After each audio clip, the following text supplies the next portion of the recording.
Bismillahirrahmanirrahim. Pergi ke sungai memancing ikan. Ikan kecil, ikan arwana. Salam sapa saya ucapkan, Assalamualaikum teman-teman semua. Ada pepatah mengatakan, tak kenal maka tak sayang. Maka izinkanlah saya memperkenalkan diri saya. Perkenalkan, nama saya Putri Balkis. Saya merupakan mahasiswa manajemen Fakultas Ekonomi dan Bisnis Universitas Riau. Nah, teman-teman, pada kali kesempatan ini saya akan menyampaikan materi tentang kebudayaan Melayu Riau. Di sini akan ada 8 materi yang saya sampaikan. Kita masuki saja ya materi pertama.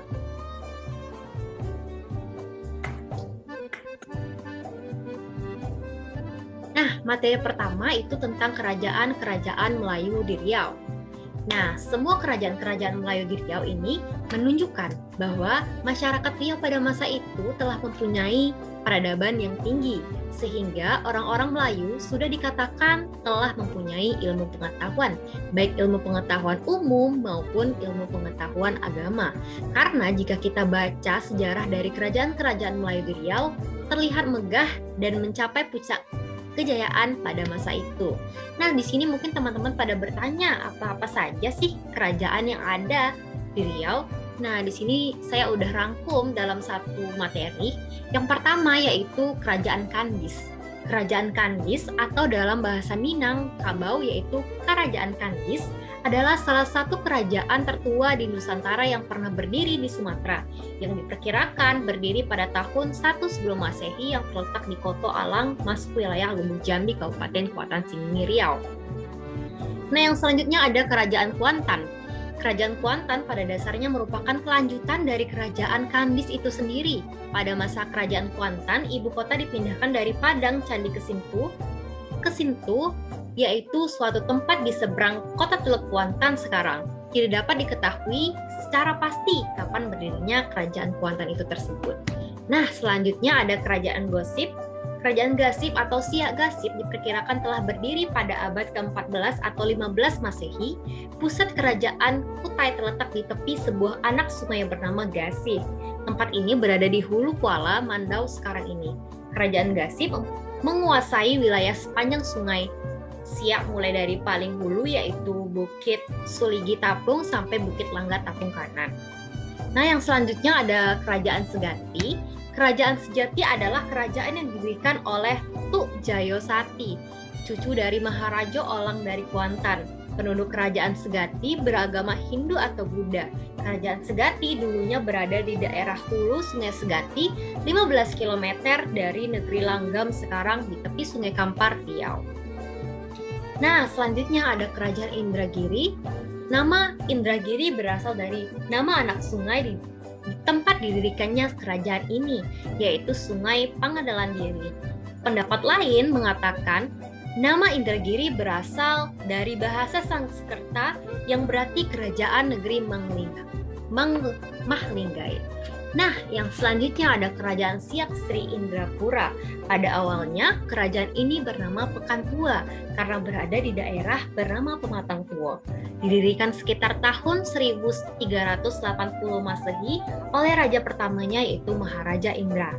Nah, teman-teman semua, sebenarnya di sini ada banyak ya, ada yang belum tercatat itu ada 29 kerajaan ya di Riau, tapi di sini saya cuma bisa menjelaskan 6 saja. Nah, kita lanjutkan materi yang kedua tentang adat dan adab Melayu Riau. Nah, pada bab ini kita akan membahas tentang yang pertama, takrif adat masyarakat Riau. Yang kedua, kepelbagaian atau keanekaragaman entitas masyarakat adat Melayu di Riau. Yang selanjutnya ada dalam upacara daur hidup atau rite de benedictine. Yang selanjutnya, adat dan makna upacara pengobatan, perayaan sosial, dan hari besar keagamaan. Nah, kita masuki materi yang pertama yaitu takrif adat masyarakat Riau. Adat adalah kebiasaan yang sudah menjadi identitas komunitas suku dalam aturan suatu kesepakatan bersama suatu komunitas untuk mengetahui aktivitas anggotanya dalam hubungan dengan pembuat sesama manusia dan lingkungan. Nah, teman-teman, adat itu terbagi menjadi tiga ya, teman, maaf. Di sini Ada yaitu adat sebenar adat yang diadatkan, dan adat yang teradatkan. Nah, apa sih itu adat yang sebenar adat? Nah, adat yang sebenar adat adalah adat yang asli dalam bentuk hukum alam, tidak dapat diubah oleh pikiran manusia, dan hawa nafsu manusia tidak dapat diganggu gugat, sehingga katakan tidak ada layak diinjak, tidak akan mati diinjak. Adat yang sebenar-benarnya bersumber dari hukum-hukum Allah dan Rasul-Nya dalam bentuk syarak. Yang selanjutnya, adat yang diadatkan. Adat adalah hukum, norma, dan adat buah pikiran leluhur yang piawai yang kemudian berperan mengatur lalu lintas pergaulan ubah sesuai dengan manusia, kehidupan manusia. Nah, yang terakhir, adat yang teradatkan merupakan aturan budi pekerti sehingga membuat manusia yang berbudi bahasa. Adat yang teradatkan misalnya aturan panggilan dalam keluarga, masyarakat, kerajaan, seperti misalnya panggilan ayah, bapak, abah, ibu, mama, emak, abang, kakak, puan, tuan, enci, tuan guru, engkau, paduka, dato, nenek, dan nenek moyang. Yang selanjutnya, kepelbagaian atau keanekaragaman entitas masyarakat adat Melayu Riau dibagi dalam beberapa bagian, yaitu kekerabatan matrilineal dan patrilineal, sistem pewarisan, perlembagaan adat di Riau. Nah, selanjutnya adat dalam upacara daur hidup itu adalah bentuk upacara adat sebagai wujud realisasi dari penghayatan manusia terkait dengan 3 fase penting kehidupannya, seperti kelahiran, perkawinan, dan kematian. Nah, yang terakhir yaitu tentang adat dan makna upacara pengobatan, perayaan sosial, dan hari besar keagamaan. Terdapat beberapa di antaranya, yaitu Bali Mau Kasai, Bedikei atau Sakai, Bulian atau Talang Mama, Babalian atau Kuantan, Buwung Puayang, Tolak Bala, Upah-upah atau Tambusai, Tepuk-tepuk Tawar, Pacu Jalur, dan Perahu Beganduang. Nah, teman-teman masuk yang bab ketiga tentang pemimpin dalam budaya Melayu. Nah, di sini kita akan membahas 4 sub. Tentang yang pertama tentang kepemimpinan Melayu, yang kedua peran dan pakaian pemimpin, yang ketiga sifat-sifat pemimpin Melayu, yang keempat kepemimpinan masyarakat adat. Nah, teman-teman, kepemimpinan Melayu adalah orang yang biasa disebut orang yang dituakan didahulukan selangkah ditinggikan seranting, memiliki ungkapan yang mengandung pengertian bahwa seorang pemimpin yang baik dan benar adalah orang yang dituakan oleh masyarakatnya. Namun di antara pemimpin dan masyarakat tidak ada pembatas yang menjadi pemisah dan haruslah saling bekerja sama. Nah, yang kedua adalah peran dan pakaian pemimpin. Peran dan pakaian pemimpin. Peranan sebagai pemimpin tidak terlepas dari Khalifatullah fil ard, yaitu sebaik-baiknya makhluk di muka bumi adalah pada dirinya. Melekat peran dan tugas yaitu niscaya sebagai pemimpin. Yang kedua, pakaian batin pemimpin. Nah, pakaian batin pemimpin adalah sifat-sifat dan kesadaran asas yang diadakan dalam diri pemimpin, di antaranya kejujuran, aturan, akal budi, keteladanan, keelokan, kelapangan hati, kesederhanaan, menenggang, kesabaran, dan keuletan. Nah, apa aja sih sifat-sifat dalam pemimpin Melayu? Yang pertama yaitu syidik atau jujur, memiliki tolak ukur pada perilaku yang yaitu perkataan, perbuatan, dan tindakannya dapat dipercaya. Yang kedua amanah, yaitu kepercayaan yang menjadikan seseorang untuk memelihara dan menjaga sebaik-baiknya hal yang diamanahkan kepadanya. Selanjutnya adalah fatonah, dapat diartikan sebagai cerdas atau kecerdikan dan kebijaksanaan. Yang selanjutnya sifat tablik juga memiliki arti komunikatif. Seseorang yang memiliki sifat tablik akan menyampaikan dengan benar dan dengan tuntunan yang tepat. Yang terakhir yaitu kepemimpinan masyarakat adat. Nah, lembaga adat telah dikemudikan oleh 3 pemegang teraju adat dan seorang malim atau ulama untuk teraju agama. Teraju kepemimpinan adat dikendalikan oleh penghulu atau untuk Melayu muda, batin atau datuk kaya untuk Melayu tua, penghulu didampingi oleh Menti Monty, ada juga yang menamakannya Jakrah. Tugasnya ialah memelihara norma-norma adat, sehingga jika ada suatu hal mengenai hal itu akan ditanyakan kepadanya.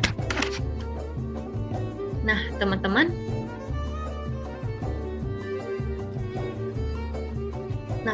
kita masuk ke materi yang selanjutnya, yaitu sastra dan bahasa Melayu.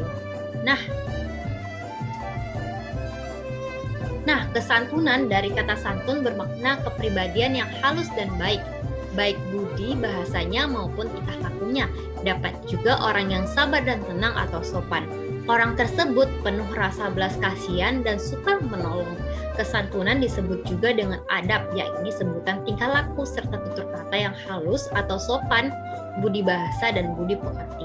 Nah, ada pemakaian bahasa dibedakan menjadi 3 kelompok. Yang pertama, bahasa mendaki, digunakan oleh orang muda terhadap orang lebih tua.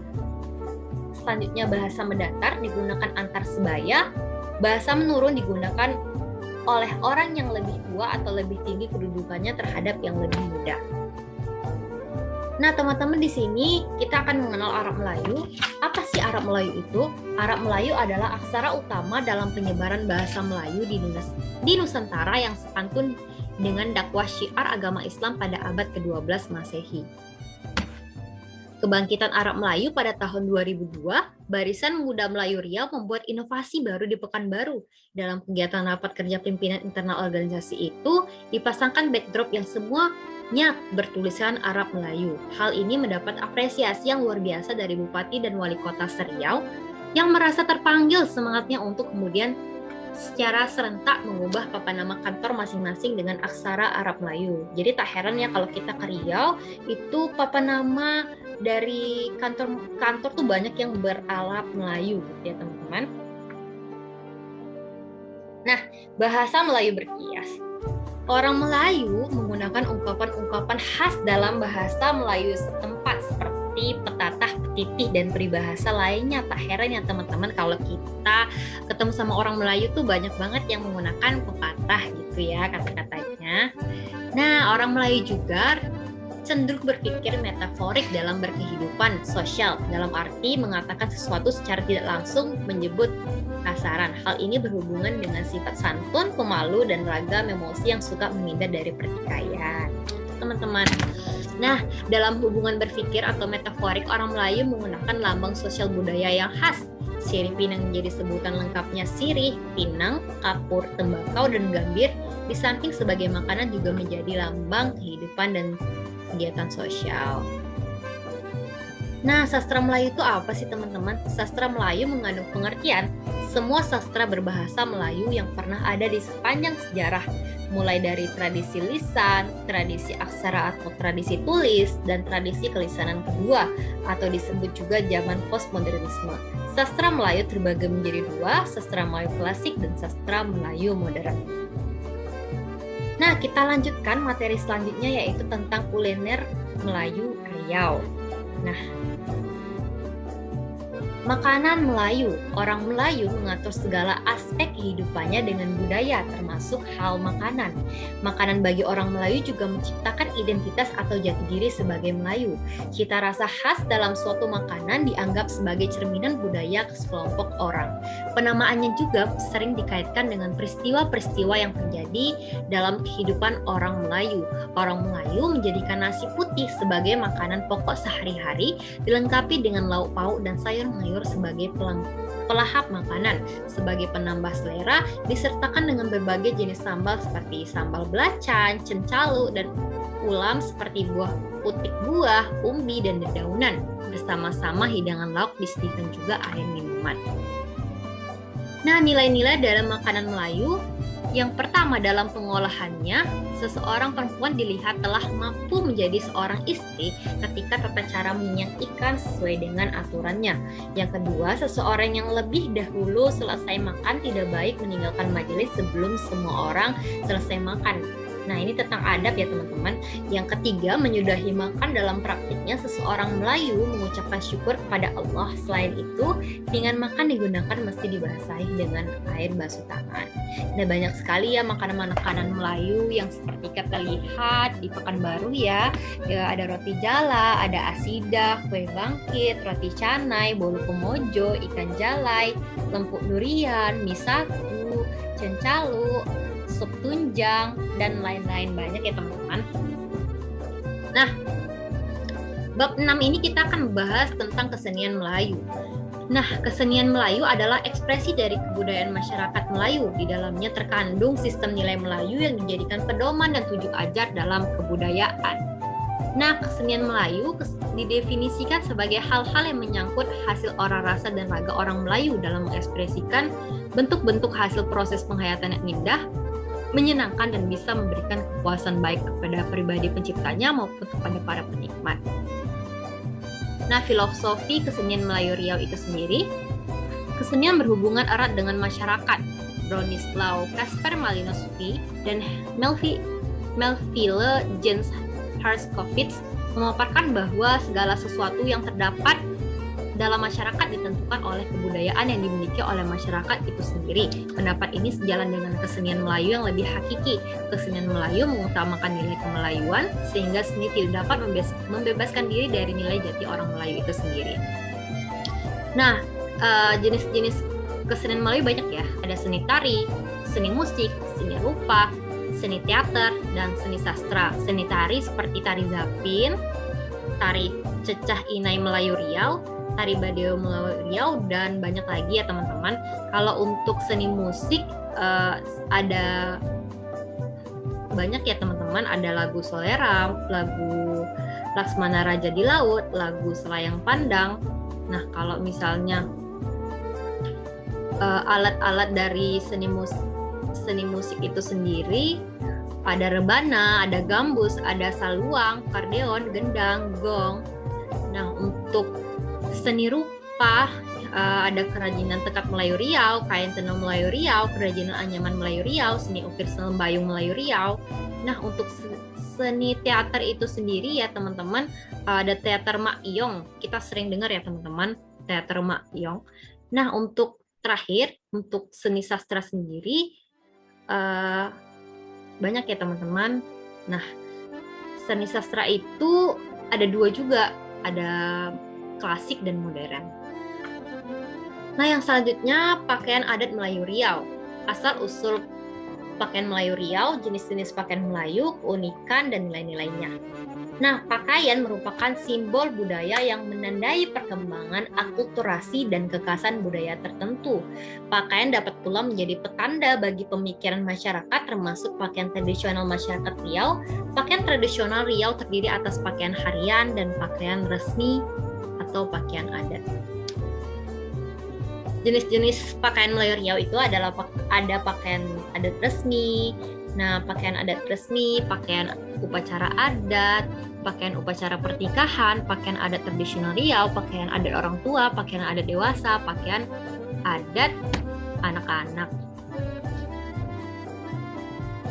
Nah, teman-teman, selanjutnya di setiap pakaian adat itu juga tadi saya sudah sebutkan ya ada 7 jenisnya ya, teman-teman.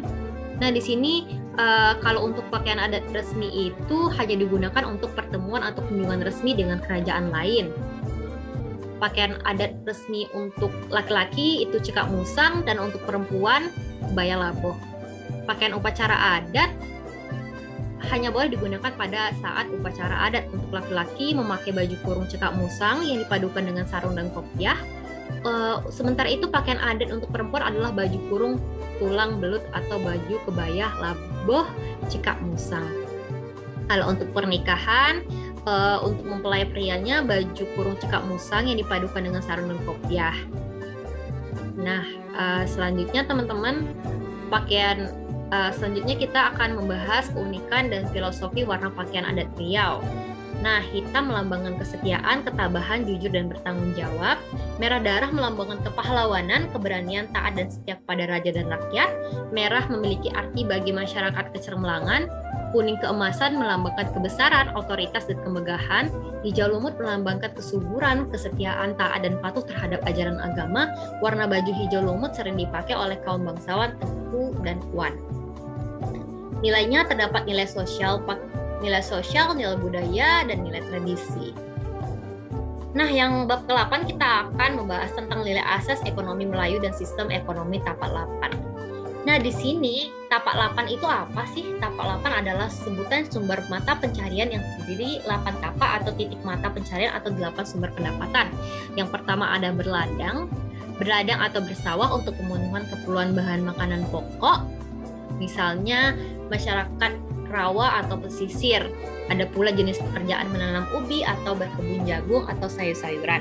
Yang selanjutnya beternak, selanjutnya menangkap ikan atau perikanan, selanjutnya beniro atau menetek enau dan kelapa, selanjutnya mengambil atau mengumpulkan hasil hutan atau laut, selanjutnya berkebun tanaman keras atau tanaman tahunan. Jenis pekerjaan ini mendukung jenis pekerjaan lainnya seperti berkebun kelapa, berkebun kopi, kebun cengkeh, berkebun merica, berkebun durian, dan lain-lain.